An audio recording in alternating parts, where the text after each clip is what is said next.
My perfect teen daughter ran away from home. I spent years searching for her, and what I found, years later, still haunts me to this day. My sweet little Lynn used to be the type of girl to hide behind my leg when boys waved hello and blush at cartoon kisses. It was around her freshman year of high school when I first noticed a slight change in her behavior. She started to wear more makeup and fewer clothes. When confronted about it, she would always get very angry with me, shouting about how it's her body and she can do what she wants. Another grand excuse was, "But everyone else is doing it, Mom." This was really hard for me to watch because I was seeing my precious sweet little daughter trying to turn into what she thought was a real woman. I always tried to explain to her that makeup and wearing fewer clothes doesn't have to mean doing what everyone else is doing, and that she should take pride in what she wants to be. Regardless, she wouldn't budge. And I'm a big believer in more relaxed parenting, so at the time, I thought maybe it would just be a phase. But our relationship slowly got worse and worse. Debates became arguments, and arguments became fights. She started bringing guys over, and while I didn't get a good look at all of them, I saw some who looked twice her age. Then one day I snapped. I was going through her room while she was at school to try and find something I knew she had taken. While searching the nightstand, I found a tiny white baggie tucked behind the lamp. I had my fair share of college days, so I knew exactly what that little baggie entailed. I had a huge confrontation with her when she got home from school. She eventually started to yell at me, and I returned the favor. It got so bad that the next morning, when I checked on her to see if she had left for school, she had vanished. 2 suitcases from my closet had gone missing. I called the police immediately. How could my sweet Lynn do this? Run away from me, the person who loves her most in the whole world. I searched the whole neighborhood, driving for hours around our small town. We found nothing, and neither did the police. After around 4 years of no contact, one of my daughter's friends' moms shared a concerning post with me on Instagram. It looked like a video of my daughter in a news report. At first, I didn't understand why she would be on the news, but then I saw the headline, "SX workers uproar in the south side of town." I couldn't believe it. There was no way my daughter had really gone down that rough path. The more I examined her in the clip, the more she looked out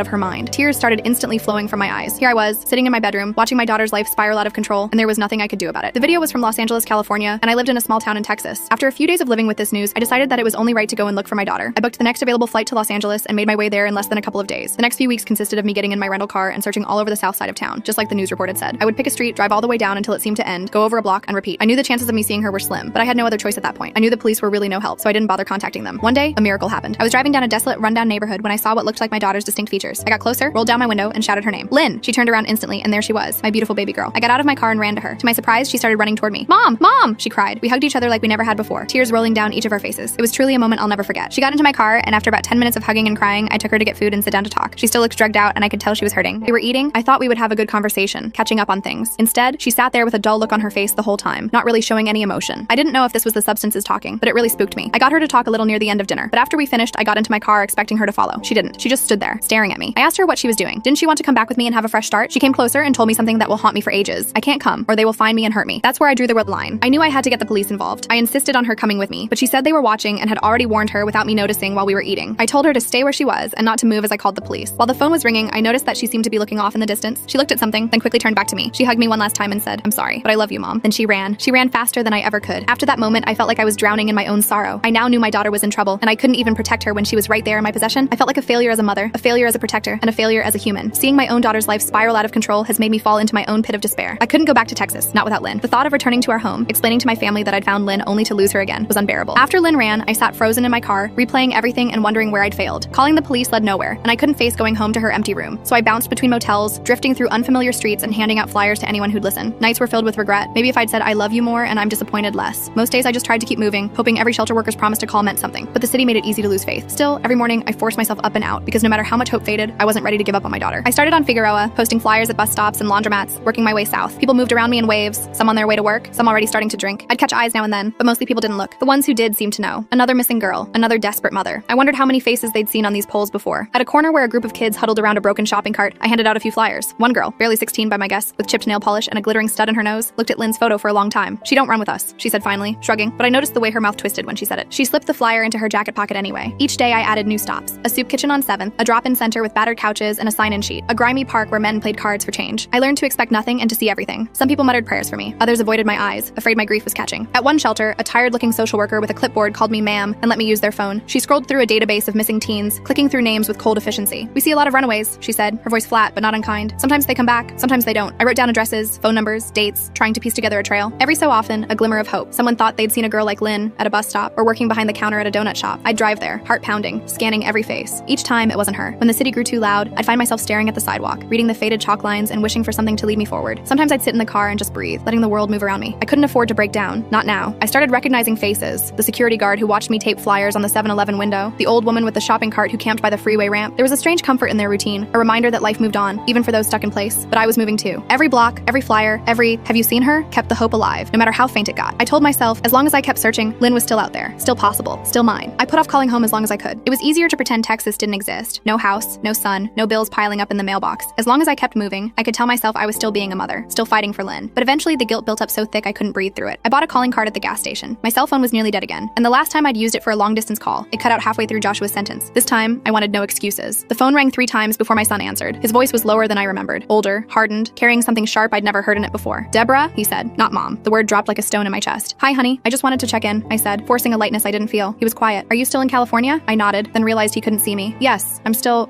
looking." Another long pause. "It's been almost 2 months, you know that? Grandma's worried. Dad called. He said if you don't check in with work, you're going to lose your job." I tried to keep my voice steady. "Joshua, I have to find her. I can't just leave. You left us." His voice cracked, just a little. "You left me." That stung worse than any insult. I tried to swallow it down. "I know, sweetheart. I'm sorry. I need to keep trying. She's out there. I know she is. I saw her room today," he said, softening for just a moment. "It still smells like her. Sometimes I go in there and I just wish you'd come home, Mom, even if you can't bring her with you." His words pressed on every sore spot in me. Guilt, shame, and longing tangled in my chest. "I can't yet," I whispered, "but I promise I'm not giving up. Not on you, not on her." Joshua exhaled, all the weight of a teenage boy holding up the world. "Just call us, okay? Grandma says she prays for you both every night. Even Dad does." We said goodbye, neither of us willing to say I love you first. When I hung up, I stared at the motel ceiling for a long time, trying not to let the tears come. I felt like a ghost, haunting 2 worlds but belonging to neither. But I couldn't stop. If I did, Lynn's face would vanish from these streets, and I wasn't ready to let her become just another lost girl. It was at a makeshift soup kitchen, a folding table set up in an abandoned church lot, where I met Linda. She looked out of place, just like I did. Jeans a little too clean, hair pulled back tight, clutching a stack of flyers with shaking hands. The volunteers took one look at us, and maybe out of pity, poured our coffee extra hot. We stood off to the side, 2 islands in a sea of hard luck. She nodded at my stack of flyers. "Yours missing too?" I held up Lynn's picture. 4 years now. I saw her a few days ago, but she ran. Linda gave me a sad smile and showed me her own flyer. "My son, Toby. He left home last year. Haven't seen him since Easter." It felt strange, talking to someone who understood the language of missing. With Linda, I didn't have to explain why my hands shook, or why I watched every teenage face that passed. She told me about calling hospitals, pestering police, sleeping in her car outside shelters. "I've started to memorize the intake schedules," she admitted, rubbing her eyes. "They're always full. They never know anything." We walked the streets together that afternoon, handing out flyers and trading stories. Linda about her quiet house in Bakersfield, her angry ex-husband, the birthdays that passed with empty chairs at the table. I told her about Joshua, about the guilt that ate at me when I called home, about the way my own mother had stopped asking when I'd be back. It was easier to walk with someone else. We looked out for each other, taking turns talking to people who might have news. At one point, Linda reached for my hand as a fight broke out in the street, both of us ducking into a doorway until it calmed down. We laughed, breathless, shaken, and for a second, it almost felt normal. 2 mothers on a strange kind of errand. That night, we ate cheap tacos in her car and talked about the lives we used to have. Linda told me she'd started writing letters to Toby. Just in case, I write them, seal them up, and keep them in my glove box. I admitted I'd started doing the same for Lynn. We traded addresses, promised to call if either of us got news. "Maybe our kids ran off together," Linda joked, forcing a smile that nearly broke my heart. Before we parted, Linda pressed her hand over mine. "Don't give up, Deborah, even if you feel like you already have." I promised her I wouldn't, and for the first time in weeks, I almost believed myself. Nights in LA left too much room for memory. Sometimes I'd lie awake on the brittle motel sheets, the sound of sirens and distant arguments leaking through the window, and my mind would travel backward, faster than I could stop it. I remembered the first time I told Lynn about the divorce. She was 11, sitting on the swing in our Tucson backyard, the Arizona sun a blinding white over her hair. I'd practiced what to say, but it came out all wrong. "Your dad and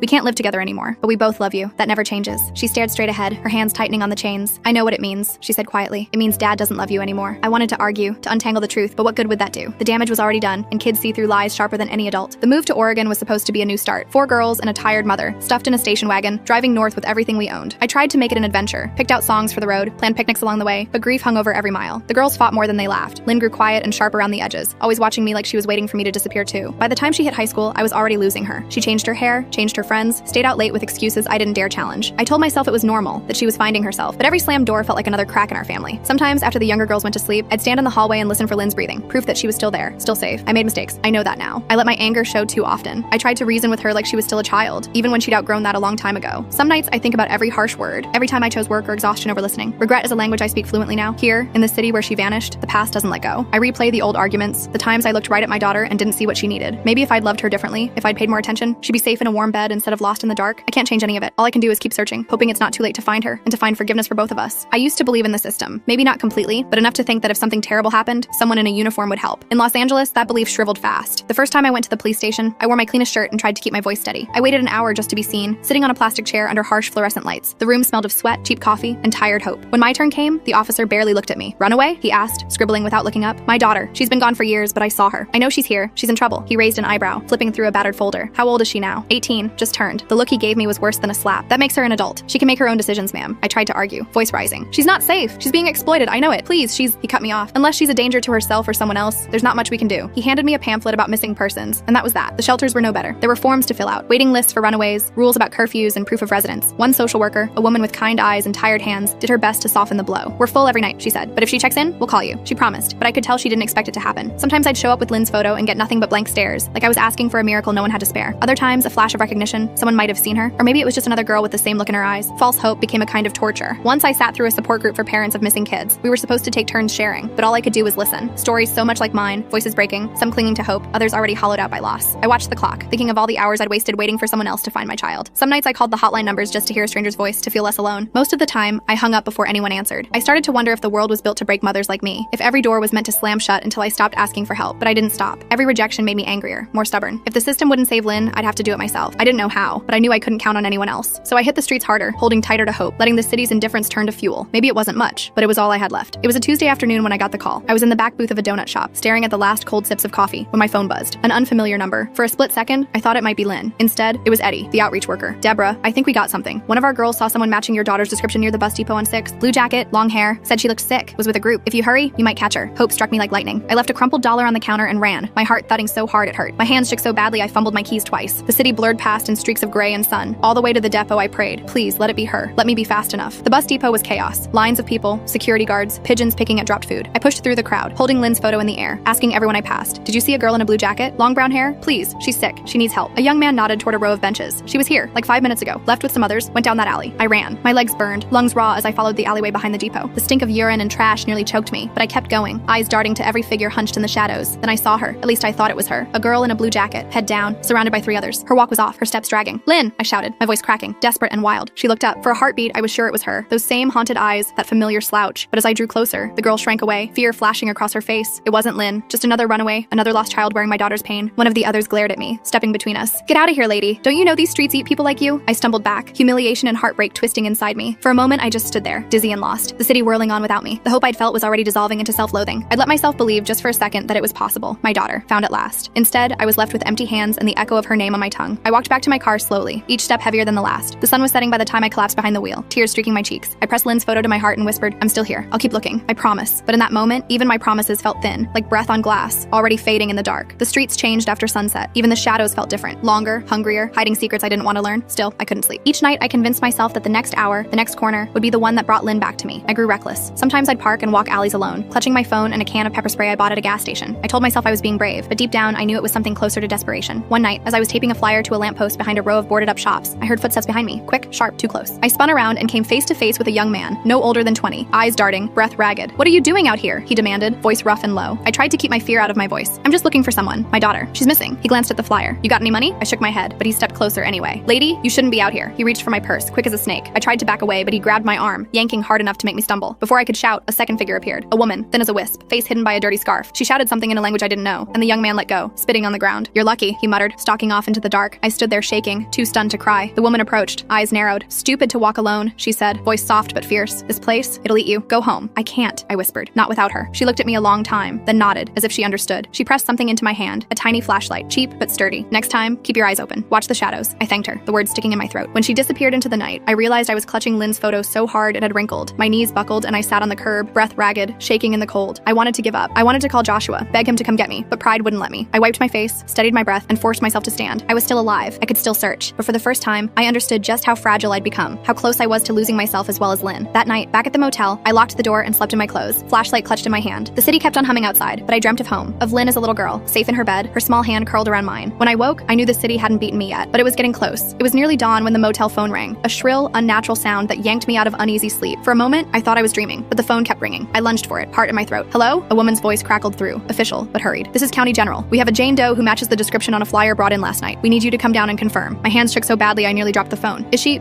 okay? She's alive. She's in rough shape. Please come as soon as you can. I was out the door in minutes, forgetting everything except the directions the nurse had given me. The city was gray and empty, the streets washed clean by a rare bit of rain. I prayed out loud, promising anything if I could just have my daughter back. At the hospital, everything moved at half speed. The nurse at the desk eyed my clothes and hollow face, then silently led me down a long hallway that smelled of antiseptic and old fear. She paused outside a curtained bay. Prepare yourself. She's been through a lot. I took a shaky breath and stepped inside. On the bed was a girl, thin, bruised, hair dark and tangled, oxygen tubing under her nose. She looked so small. My chest clenched. I forced myself to step closer, whispering, Lynn? The girl turned her head, blinking up at me with blank, unfamiliar eyes. It wasn't Lynn. My knees almost buckled, but I held onto the edge of the bed to keep from falling. The girl stared at me, searching my face for something I couldn't give. I fumbled for words. I'm sorry. I thought you were my daughter. She nodded, eyes filling with tears. My mom doesn't know where I am either. For a moment, we just sat in the silence, two strangers lost in different kinds of pain. I squeezed her hand because it was all I could offer. Back in the hallway, the nurse tried to comfort me, but her words slid past. You're not the first, she said softly. Sometimes I think every mother in LA is searching for someone. I left the hospital numb, my hope drained and heavy in my bones. On the sidewalk outside, the sun was rising over the city, throwing gold over the cracked concrete concrete. I stared at it, willing myself to feel something, anything besides loss. But all I could do was keep walking, one foot in front of the other, day after day, hoping that next time, the call would be for Lynn, and that this time, it wouldn't be too late. When the streets grew too loud and the world felt hopeless, I wrote letters to Lynn. Not emails, not texts, old-fashioned letters on motel stationery or the backs of diner receipts. I never mailed them. I just needed to talk to her, even if she'd never read a word. I wrote the first one after the hospital, hunched over the little desk by the window as the city's night noises bled through the glass. Dear Lynn, I saw a girl in the hospital today. For a moment, I thought she was you. I wanted it so badly I almost convinced myself, but it wasn't you. I'm still here. I'm still searching. I'll always be searching. I wrote about Texas, about the way Joshua's voice has changed, how your grandma asks about you every Sunday after church, how your old room smells like dust and lost time. I wrote about all the little things I remembered, how you hated ketchup on your fries, how you snuck your baby sister cookies after bedtime, how you used to sing yourself to sleep when you thought no one was listening. I'm sorry for every time I yelled, for every time I let my fear turn to anger. I wish I'd listened more. I wish I'd told you were enough, even when you were lost. I don't care what you've done or where you've been. I just want you home. Sometimes my letters were angry. Why did you run, Lynn? Why did you leave me to chase after shadows? Didn't you know I'd follow you anywhere? Didn't you care that I'd lose everything for a chance to hold you again? But mostly, they were love letters. A mother's promise written out in ink, the kind that stains your hands and never quite washes off. I still keep your photo in my wallet. Sometimes I talk to it. Maybe that means I'm losing my mind. Or maybe it means I'm still your mom, even out here, even now. On the loneliest nights, I'd tuck the letters beneath my pillow, as if words could stand in for the daughter I couldn't find. I told myself that someday, if I was lucky, I'd put these in her hands, and she'd understand, she'd forgive me, and maybe I'd forgive myself too. But until then, the letters piled up, silent witnesses to my hope, my grief, my love. And I kept writing, because as long as I was writing, Lynn was still out there. As long as I wrote, there was still a chance. Sometimes late at night, I'd scroll through old photos on my phone, birthdays in Texas, Joshua grinning in his Little League cap, Lynn blowing out candles, the whole family squeezed together on the couch. It felt like another lifetime, another version of myself. Every few weeks, I forced myself to call home. I knew they worried, even if they never said it straight out. Joshua answered on the third ring this time, his voice flat, half asleep. Mom? Hi, honey. Did I wake you? It's fine. He didn't ask where I was. He already knew. How's school? I asked, as if homework or grades mattered right now. He hesitated. It's okay, I guess. Grandma's still making meatloaf on Sundays. She leaves a plate for you, you know, like you're gonna walk through the door. I closed my eyes, picturing the old kitchen, the chipped tile, the sound of forks scraping plates. Tell her I miss her. I miss you both, he sighed. You could just come home. I bit my lip. Not yet, sweetheart. I have to find her. I know. His voice was tired, brittle around the edges. But I need you too, Mom. It's like I lost both of you. I wanted to explain, to make him understand the terror that kept me in LA, the promise I couldn't break, but the words stuck, guilt pressed down, a physical ache in my chest. I'm sorry, Joshua. I really am. I'll call again soon, okay? We hung up, nothing resolved, and I sat for a long time with the phone warm in my hand, staring at the motel ceiling. I remembered the last time we were all together, Lynn and Joshua fighting over the TV remote, my mother laughing as if we'd always be whole. I wondered what they told people at church, what story they spun for neighbors who asked why I'd vanished, why I chased after a daughter who didn't want to be found. Did they blame me? Did they wish I'd given up? I was haunted by the feeling that every mile I stayed away, I lost a piece of home. But if I left, I'd lose Lynn for good, and maybe lose myself too. In the silence, I pulled out the stack of letters I kept for Lynn, pressing them flat with my palm. For a moment, I wished I could write one to Joshua, explain what it meant to love two children at once and feel like you were failing them both. Instead, I just sat there, missing a life that no longer existed, praying that one day, somehow, I could bring us all back home. The day I ran into Linda again, the city was blanketed by an early morning fog that made everything feel distant and muffled. We found each other in the line at the soup kitchen, our shoulders hunched against the damp. I could see the strain in her face even before she spoke. She looked thinner, her eyes red-rimmed. They found Toby, she whispered, voice hollow. I felt my stomach drop. Where? She shook her head. A drainage canal, out past Alhambra. They think he was there for weeks. They said he must have been alone. There was nothing to say. I reached for her hand, and for a moment, we just stood there, two mothers clutching each other like lifelines. The noise and shuffle of the line faded until all I could hear was Linda's ragged breathing. I thought I'd feel something, relief maybe, to finally know, but it's just empty. Like my whole body turned to glass, and I'm scared to move in case I break. I squeezed her hand tighter. I'm so sorry, Linda. I'm so sorry. She gave a small, bitter laugh. At least now I can stop searching. At least now I can sleep, even if I don't want to dream. The next hour passed in silence. We sat on the curb, eating watery soup and sharing the kind of silence only grief can hold. Linda talked about Toby as a boy, how he loved old monster movies, how he hated peas, how he used to fall asleep on her shoulder in the car. All those small, precious things that meant nothing to the world, but everything to a mother. Later, as we parted, Linda gripped my arms, her eyes fierce despite the tears. Don't stop looking, Deborah. Even if it kills you, I'd do it all over again for one more minute with him. I watched her walk away, shoulders hunched, swallowed by the city, her pain pressed against me, sharp as broken glass. For the rest of the day, I couldn't escape it. The knowledge that this search didn't always end in reunions. Sometimes it ended in silence, in loss, in empty rooms and beds that would never be slept in again. That night, I wrote another letter to Lynn, the words spilling out faster than I could control. Dear Lynn, today I learned what it means to lose hope completely. I wish I could put you in a bubble, safe from this world, from every danger, every mistake, but I can't. All I can do is keep searching, keep loving you, even if you never come back. I pressed the letter under my pillow and lay awake long into the night, haunted by Linda's story, praying mine would end differently. It happened on a Thursday, almost 6 months to the day since I'd first seen Lynn on the street. The city was choking on spring heat, and I was down to my last flyer, the edges ragged from too many hands. Eddie, the outreach worker, called just after noon. Deborah, I think you need to come to St. Cecilia's shelter. There's a girl here asking for you. My heart beat so hard I nearly dropped the phone. Is it her? He hesitated. You should come. I drove like a woman possessed, not caring about red lights or honking horns. My hands gripped the wheel so tight they cramped. Outside the shelter, sunlight glared off cracked windows, and my legs threatened to buckle as I pushed open the door. The lobby was noisy, filled with the shuffle of tired bodies and the smell of stale coffee. At the far end, huddled on a plastic chair, sat a girl with hair hanging limp over her face, a blue jacket 2 sizes too big wrapped tight around her shoulders. Lynn? My voice barely rose above a whisper, afraid to shatter the moment. She looked up, and for an instant, time collapsed. Her eyes were sunken, her face gaunt and bruised, but it was her, my Lynn, my baby, impossibly alive. She stood, shaky on her feet. For a second, we both hesitated, afraid the dream might break. Then she stumbled into my arms, and I caught her, holding on like I could anchor her to the earth. We both started crying, all words lost. I felt the sharpness of her shoulder blades, the way she flinched at my touch. Her hands were ice cold, her breath shallow against my neck. For a long time, we didn't say anything. I just rocked her, whispering her name over and over. Lynn, Lynn, my Lynn. Finally, she pulled away, wiping her nose on her sleeve. Her voice was raw and small. I don't know where else to go, Mom. My throat closed with gratitude and grief. You did the right thing. You're safe now. Eddie appeared in the doorway, giving us a nod. You've both got a room for the night. We'll get her checked out by the nurse. I thanked him, tears still streaking my cheeks. When we were alone, I took Lynn's hands in mine, memorizing every line and scar. We're going to get through this. We'll find a way. Lynn only nodded, her gaze drifting to the window, already distant. I wanted to wrap her in my arms, take her home, erase everything that had happened. But as I studied her, I realized the road back would be long and winding, if it existed at all. That night, I slept in a cot beside her bed, holding her hand as she shivered in her sleep. I listened to the rise and fall of her breath, terrified it might stop, determined not to let go. For the first time in a long time, hope and fear sat side by side in my heart. I had my daughter back, if only for a moment, and I would do anything to keep her safe. The nurse checked Lynn's vitals and left us alone in the tiny, fluorescent lit room. Outside, the city's noise was a distant hum, but in that moment, the world shrank down to just the two of us. I poured water into a paper cup and handed it to her. Lynn's hands trembled so badly she spilled a little, but she managed to sip. I studied her, really studied her, for the first time in years. Her cheeks were hollow, lips cracked, new scars tracing her wrists and the inside of her arms. There was a hardness in her eyes I'd never seen before. She looked both older and impossibly young. For a long time, neither of us spoke. Finally, she cleared her throat. I'm sorry, Mom. My breath caught. You don't have to say that. You don't have to. I do. Her voice was rough. I'm sorry for running, for everything, but I didn't know what else to do. I thought if I left, maybe things would get better. Or maybe I just wanted to disappear. I tried to reach for her hand, but she flinched, so I kept my hand on the blanket, close, but not touching. I made mistakes too, Lynn. I should have listened. I should have tried harder to understand. Her eyes filled with tears. It was never about you, Mom. Not really. I was just lost. After the divorce, I felt like I didn't matter anymore, like nobody could see me. The people out there, they saw me. At least they pretended to. She looked away, her jaw tightening. But it's not what you think. It's not a family. It's a prison. I tried to leave, but there's always someone watching. Always someone waiting to pull you back in. Drugs make it easier, but only for a little while. My heart broke for her. Let me help, please. We can go home or anywhere you want. You don't have to be alone. She shook her head, wiping her face. I can't, Mom. If I leave now, they'll find me. They'll hurt you. I don't want you mixed up in this. I felt a helpless rage, a desire to tear the whole world apart to keep her safe. You're my daughter. I'd do anything for you. Anything. Lynn let out a shuddering breath. You don't understand. There's no way out. Not really. You can't save me. Nobody can. I wanted to argue, to promise her the impossible, but I saw the defeat in her eyes, the deep, bone-tired hopelessness. Instead, I leaned closer, voice trembling. I love you. I always have. That's never going to change, no matter what. A ghost of a smile flickered across her face. I know, Mom. I love you too. I never stopped. We sat together in silence, broken but still tethered by love. Outside, a siren wailed, distant and cold. That night, after she fell asleep, I wrote another letter. Dear Lynn, tonight I saw you for who you are. Scared, strong, wounded, and still my little girl. I wish I could take your pain and carry it for you. I wish I could build a world where nothing could ever hurt you again. I don't know how to fix this, but I'll never stop trying. I put the letter with the others and lay beside her in the dark, listening to her breathing, trying to hold the moment as tightly as I could. By morning, Lynn looked worse, eyes rimmed with red, hands shaking so badly she struggled to eat the toast the nurse brought. I sat beside her, watching her try to swallow. Every bite looked like a battle she was losing. The shelter gave us 2 nights, then Lynn would have to move on. I tried to talk her into staying longer, checking into a rehab or going to the hospital. You need help, I pleaded. We can go anywhere you want, just let me take you somewhere safe. Lynn shook her head. It won't work, Mom. They know where I am. If I leave with you, they'll come after us. They'll hurt you to get to me. I thought about calling the police, but after all those fruitless nights begging for help, I knew what would happen. They'd take her statement, tell her she could leave if she wanted, then drop her right back on the street. The system had never been built for girls like her. Still, I tried. I called every number the nurse gave me. Detox centers, women's shelters, halfway houses. Every place had a wait list, or didn't take girls with active warrants, or said she had to show up clean. One woman offered a spot in a rehab 2 hours north, but we had to get there on our own, and Lynn needed to stay sober for the intake. I looked at Lynn, sweating, pale, eyes darting, and knew it was impossible. Maybe you could just come home to Texas, I whispered, voice thick. We could start over, just for a little while. She smiled, soft and sad. I wish I could, Mom. I really do, but I'm tired. I just want to sleep. That night, I barricaded our shelter room door with a chair. I dozed in the cot, one hand on her blanket, listening for footsteps in the hallway, afraid every sound was someone coming to take her away again. Early in the morning, I found her in the bathroom, hunched over the sink, shivering. I don't feel good, she whispered. Everything hurts. I wrapped her in a blanket, my arms barely able to steady her. We rode to the clinic in a donated van. The nurse checked her vitals, took her temperature, murmured words I didn't understand. After a while, they let us stay, but only for the day. They had no beds left. Lynn rested her head on my lap as we waited in the clinic's crowded lobby, surrounded by people coughing and crying and begging for medicine. I stroked her hair, humming the lullaby I used to sing when she was small, her eyes closed, her breathing uneven. Let this save her, I prayed. Let this be enough. But in the end, there was nowhere left to go. The system's doors closed in our faces, and the city's shadows grew longer. When night fell, we were back on the street, nowhere safe left to run. I held her close, my heart cracking with every step, and tried not to wonder if this was what the end looked like. The last night came without warning, like a door shutting softly in the dark. We found a bench near the edge of MacArthur Park, far from the glow of streetlights and the endless roar of traffic. Lynn was exhausted, her head resting on my shoulder, hands trembling in her lap. I pulled the blanket tighter around her, willing my warmth to seep into her bones. We talked quietly, afraid to disturb the fragile peace that had settled between us. She told me stories of girls she'd met, some still alive, some lost to the streets, all of them searching for something they couldn't name. She asked about home, about Joshua and her sisters, about the little things, if the orange cat still slept on the porch, if her room still smelled like vanilla lotion. I told her everything I could, painting pictures of Texas sunsets and Sunday dinners, trying to bring the world she'd lost a little closer. I told her how much we missed her, how Joshua still left her favorite cereal on the shelf in case she came back. After a long silence, Lynn looked up at me. Her eyes were glassy, tired. I'm sorry I hurt you, Mom. I'm sorry I couldn't be better. I hugged her, holding her as tightly as I dared. You don't have to be better. You just have to be here. She smiled, a flicker of the old Lynn. I'm tired, Mom. I don't know if I can keep doing this. My heart broke, but I forced myself to nod. Whatever you need, I'm here. I'll stay as long as you want. We watched the city lights flicker, listening to the distant music and laughter. her, the world going on as if nothing had changed. She rested her head on my lap, and I stroked her hair, humming the lullaby she loved as a child. I wished I could bottle that moment, keep her safe and close forever. When she fell asleep, I stayed awake, afraid to let go, afraid of what the next morning would bring. Just before dawn, she stirred, eyes bleary. "I love you, Mom. Don't forget, okay?" I kissed her forehead, tears slipping down my face. "I'll never forget. I love you more than anything." As the sun rose, painting the sky in bruised orange and gold, she squeezed my hand one last time, then drifted back to sleep. I watched her chest rise and fall, counting each breath, holding on for as long as I could. I didn't know it then, but that was our goodbye. Days bled into each other after that last night. Lynn disappeared from the shelter as quietly as she'd arrived. I spent 2 days combing the parks, the soup kitchens, the bus stations, everywhere I could think of. Each time I asked, "Have you seen her?" people just shook their heads or looked away. On the third morning, the phone in my motel room rang. The sound cut through the silence like a knife. I answered on the second ring, the world narrowing to the hum of the line and the dread in my chest. "Is this Deborah?" The voice was official, brittle, already sorry. "Yes, this is Officer Marquez with the Los Angeles Police Department. I'm so sorry, ma'am. We found a young woman who matches your daughter's description. She was brought into County General last night. There was an overdose. She didn't make it. I couldn't breathe. I couldn't think. The world spun, and I clutched the phone so tightly I thought it might crack in my hand. "No," I whispered, the word too small for the pain. "No, you're wrong. She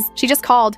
The officer's voice softened, but it didn't matter. We'll need you to come down to identify her. I'm so sorry." I hung up without another word. My body moved on its own, stumbling to the bathroom, splashing cold water on my face as if I could wake myself from this nightmare. The mirror reflected a stranger's grief, eyes swollen, skin ashen, mouth twisted in disbelief. I sat on the bed, holding the last letter I wrote to Lynn, the ink still smudged from my tears. I read it over and over, begging the words to mean something more, something that could bring her back. The hours that followed were a blur, signing forms, identifying her small, lifeless body, calling Joshua and my mother, listening to their cries on the other end of the line. There was nothing left to do but survive the moment. The world outside continued. Cars honked, the sun rose and set, people went to work and came home. But my world had ended. Everything I had fought for, hoped for, died with my daughter in that sterile hospital room. In the quiet, I clung to her memory, the sound of her laughter, the warmth of her arms, the echo of her last words. "I love you, Mom. Don't forget, okay?" I couldn't, but I didn't know how to live in a world without her. The flight home was a blur, a hollow shell of a woman clutching a worn backpack, numb to the world as she crossed 3 states back to Texas. Joshua met me at the airport, his face older and harder than I remembered. He didn't say a word. He just hugged me, so tightly it hurt, and for the first time since Lynn died, I let myself cry. The days before the funeral passed in a fog. My mother made the calls, Joshua helped pick out a simple dress, and the neighbors dropped off casseroles we couldn't eat. I wandered the house, touching every surface, every memory. Lynn's room was untouched, her pillow still holding the faint scent of her favorite lotion. I sat on her bed, surrounded by relics of her childhood, trophies, crumpled drawings, a journal half filled with slanted handwriting. On the day of the funeral, the church was filled with faces I barely recognized. People from every corner of our old life came, teachers, neighbors, women from church, old friends who hadn't seen us in years. Some came out of pity, others out of a desire to help, but most came for the same reason I did, to say goodbye to the girl we'd all lost in different ways. The pastor read from the Psalms, his voice a gentle current trying to soothe a sea of grief. Joshua stood beside me, stoic, his jaw clenched. My mother wept openly, a handkerchief pressed to her lips. I felt adrift, separate from my own body. The world narrowed to the plain wooden casket at the front of the church. People spoke. Stories of Lynn as a child, of her smile, her stubbornness, her kindness. Some remembered her in ways I'd forgotten, volunteering at the animal shelter, standing up for her younger sisters, singing in the church choir before everything fell apart. When it was my turn, I walked to the front with shaking hands. The words I'd written were simple. My daughter was not just her choices. She was a light in our lives, a girl who made mistakes, who got lost, who loved fiercely, and was loved just as fiercely in return. I will never stop loving her. She was mine, even when she ran, even when she broke my heart. I would do it all again if I could hold her just one more time. After the service, we gathered at the cemetery. The wind carried the scent of wildflowers, and the sun glinted off the headstones. As they lowered Lynn's casket, I pressed one of my unsent letters into her hands, tucking it beneath the folds of her dress. "Goodbye, sweetheart," I whispered, the words dissolving in the breeze. "I will always love you. Always." As the earth closed over her, I realized I would never have the answers I wanted, never know the moment when hope truly died, never understand all the ways I failed and all the ways I did my best. Grief, I learned, is a shapeshifter. It follows you home, sits beside you at the dinner table, whispers in your dreams. But in the silence that followed, surrounded by the people who loved her, I felt something else, a fragile thread of gratitude for every moment I'd had, every memory, every ounce of love we shared. I couldn't save Lynn, but I could remember her. I could carry her forward in the only way I knew how. A week after the funeral, as I was sorting through Lynn's old things, I found an envelope tucked in the back of her dresser drawer. The handwriting was unmistakable, her slanted, looping script, the way she always dotted her I's with little circles. On the front, in faded blue ink, it said simply, "For Mom." My hands shook as I opened it. Inside were 3 letters, each written on the same lined paper she used for school essays. The first was dated a few months after she'd run away. "Dear Mom, I know you're looking for me. I can feel it, even here. Sometimes I see women on the street with flyers, and I think about running to them, asking if they know you, but I'm scared. I don't know how to come home. I'm sorry for all the ways I hurt you. I hope you're okay. Love, Lynn." The second was shorter, written during what must have been one of her darker days. "Some nights I dream I'm back in my old room. I can hear you humming, smell dinner on the stove. I wish I'd listened more. I wish I'd stayed. I know I've made it impossible for you to forgive me, but I love you. I always have." The last letter was dated only weeks before she died. The paper was tear-stained, the ink smeared. "Mom, if you're reading this, I'm gone. Please don't blame yourself. None of this was your fault. You were the best mom you could be. I was just lost, and I couldn't find my way back. I hope you remember the good parts, the way we used to laugh, the road trips, the way you held me when I was sick. I want you to live, I want you to forgive yourself, and I want you to remember I was always your daughter, and you were always my home." I pressed the letters to my chest, sobbing in the quiet of her empty room. For a long time, I let myself grieve, not just for the daughter I'd lost, but for the love that remained, stubborn and shining, even after everything. Later, I placed the letters in a small wooden box, along with the ones I'd written to her, a conversation between a mother and daughter, spanning years and distance and all the words that were never said out loud. That night, for the first time since Lynn died, I dreamed of her, not as she was at the end, but as the child who used to run through the yard, laughing, her hair tangled by the wind. When I woke, the grief was still there, but so was something else, a small, persistent hope, a reminder that love, even when battered and broken, never never truly dies. Grief doesn't fade, it transforms.